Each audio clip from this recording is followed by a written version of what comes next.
طرح والدین کے رشتہ داروں اور دوستوں سے حسن سلوک۔ حضرت ابن عمر سے روایت ہے کہ ایک شخص حضور صلی اللہ علیہ وسلم کے پاس آیا اور اس نے عرض کی، اے اللہ کے رسول صلی اللہ علیہ وسلم، میں نے ایک بڑے گناہ کا ارتکاب کیا ہے، مجھ سے کبیرہ گناہ ہو گیا ہے، کیا میرے لیے کوئی توبہ کی صورت ہے؟ آپ نے فرمایا، کیا تیری ماں زندہ ہے؟ اس نے کہا نہیں۔ آپ نے فرمایا، تیری خالہ ہے؟ اس نے کہا جی ہاں۔ فرمایا، اس سے نیک سلوک کرو۔ تو گویا ماں کے بعد خالہ سے اچھا سلوک کرنا جو ہے وہ انسان کے گناہوں کی معافی کا ذریعہ بھی ہے۔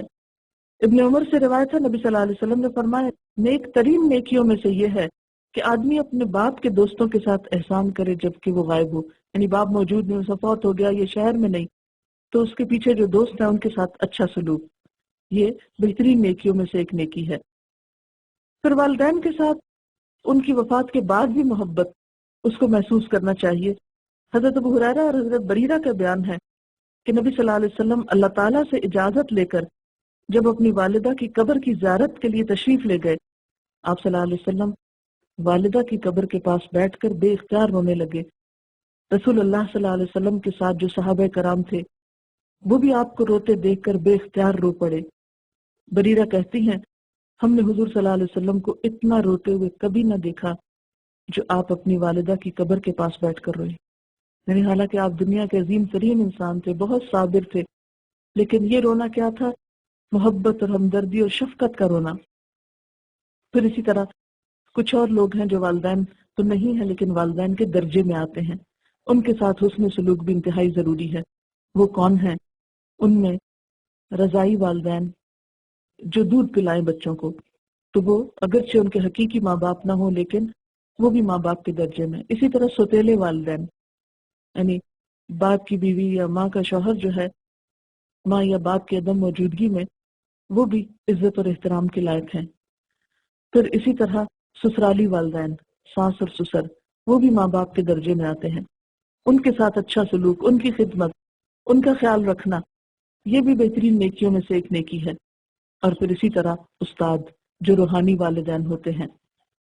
حضرت ابو طفیل کہتے ہیں کہ میں نے جارانہ کے مقام پر نبی صلی اللہ علیہ وسلم کو دیکھا، آپ گوشت تقسیم کر رہے تھے، اتنے میں ایک عورت آئی اور آپ کے بالکل قریب پہنچ گئی۔ آپ نے ان کے لیے اپنی چادر بچھا دی، وہ اس پر بیٹھ گئی۔ میں نے لوگوں سے پوچھا، یہ کون صاحبہ ہیں؟ لوگوں نے بتایا، یہ آپ کی وہ ماں ہے جنہوں نے آپ کو دودھ پلایا تھا۔ یعنی ان کے ساتھ بھی اپنی ماں جیسا سلوک کیا۔ پھر اسی طرح یہ ہے کہ حضور صلی اللہ علیہ وسلم کو مدینہ آئے 4-5 سال گزرے تھے کہ حضرت فاطمہ بنت اسود کی وفات کی خبر سن کر آپ اشک بار ہو گئے۔ آپ فوراً اٹھے، میت کے گھر تشریف لائے، میت کے سرہانے کھڑے ہو کر سخت غم کی حالت میں فرمایا، اے میری ماں، اللہ آپ پر رحم کرے، آپ میری ماں کے بعد ماں تھی، آپ خود بھوکی رہ کر مجھے کھلاتی، آپ کو لباس کی ضرورت ہوتی مگر مجھے پہناتی۔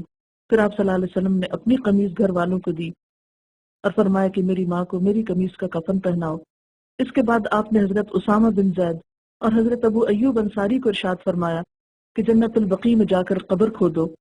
جب قبر کا اوپر کا حصہ کھودا جا چکا تو آپ خود قبر میں اترے، لحد کھودی، اپنے دست مبارک سے مٹی نکالی، قبر تیار ہوئی تو آپ اس میں لیٹ گئے اور دعا مانگی، الہی میری ماں کی مغفرت فرمانا، ان کی قبر کو وسیع کر دینا۔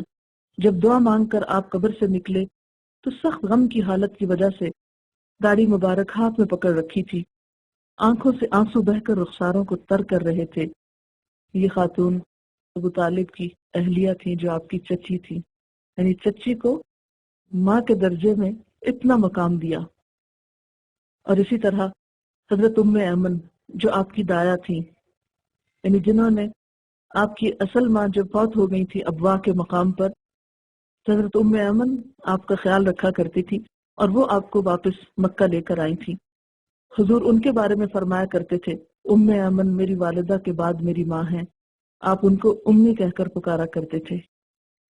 تو اس سے آپ دیکھیں کہ اللہ تعالیٰ نے حضور صلی اللہ علیہ وسلم کو یہ دوسرے بھی سارے رشتے دیے، یعنی رضائی ماں بھی، پھر اس کے بعد چچی کی حیثیت میں ماں، پھر اسی طرح حضرت ام ایمن جنہوں نے بچپن میں ان کو پالا۔ پھر اسی طرح ہم دیکھتے ہیں حضرت یوسف علیہ السلام نے اپنی ستیلی والدہ کے ساتھ کتنا عزت والا سلوک کیا کہ جب ان کو مصر کی بادشاہت ملی تو انہوں نے اپنے والدین کو جو بلایا تھا تو والد تو ان کے حقیقی تھے لیکن ماں ستیلی تھی، ان کی اپنی ماں بچپن میں فوت ہو گئی تھی۔ ان کو بھی اسی طرح عرش پر بٹھایا اور اسی طرح ان کے ساتھ عزت کا معاملہ کیا جس طرح کوئی شخص اپنے والدین کے ساتھ کر سکتا ہے۔ پھر اسی طرح استاد جو ہیں ان کے بارے میں بھی آتا ہے، جیسے کسی نے کہا کہ میرے ماں باپ تو مجھے آسمان سے زمین پر لائے اور میرے استادوں نے مجھے زمین سے آسمان پہ پہنچایا، یعنی ان کی تعلیم اور تربیت کی وجہ سے مجھے بلند مقام ملا۔ اور حقیقت یہ ہے کہ ہم سب جو کچھ ہیں آج وہ اپنے استادوں ہی کی وجہ سے ہیں، انہی کے سکھانے اور انہی کے پڑھانے اور انہی کی محنت کی وجہ سے۔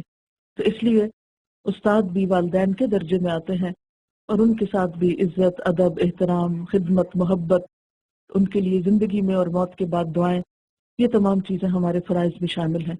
تو اللہ تعالیٰ سے دعا ہے کہ اللہ تعالیٰ ہمیں اس حق کی ادائیگی کی توفیق عطا فرمائے تاکہ ہماری یہ زندگی بھی پرسکون ہو جائے، کیونکہ ہمارے گھروں میں عام طور پر بے چینیاں اور بے قراریاں اور آپس کی ناراضگیاں انسان کے لیے بہت تکلیف دہ ہو جاتی ہیں، اور بعض اوقات چھوٹی چھوٹی باتوں اور چھوٹی چھوٹی غلط فہمیوں سے بات شروع ہوتی ہے۔ چھوٹی چھوٹی بات انسان کسی کو کہہ دیتا ہے، وہ بڑی ہو جاتی ہے، کوئی محسوس کر لیتا ہے، دل میں غم غصہ پال لیتا ہے، وہ پھیلتا جاتا ہے، بڑا ہوتا جاتا ہے، اور یہ پیار بھرے رشتے جو ہے یہ دشمنیوں میں بدل جاتے ہیں۔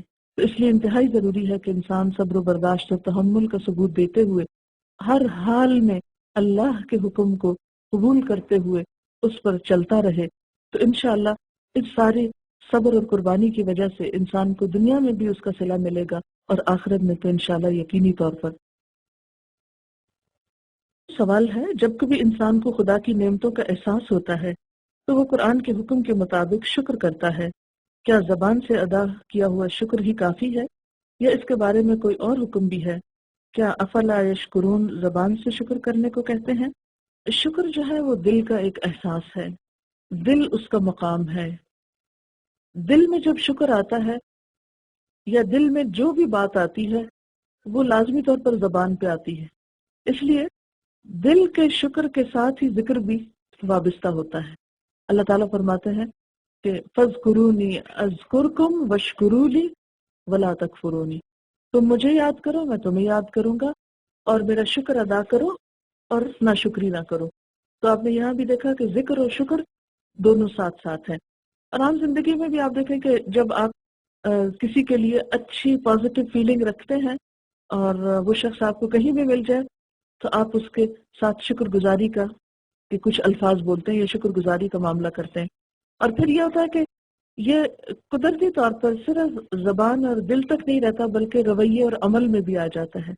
مثلا جس کا آپ پر کوئی احسان ہو اور آپ اس کے شکر گزار ہوں تو اس کی شکر گزاری کا طریقہ کیا ہے کہ جب وہ آپ کو کوئی کام کرنے کو کہے تو آپ وہ بھی کر دیں، یعنی شکر گزاری میں پھر اطاعت بھی آتی ہے۔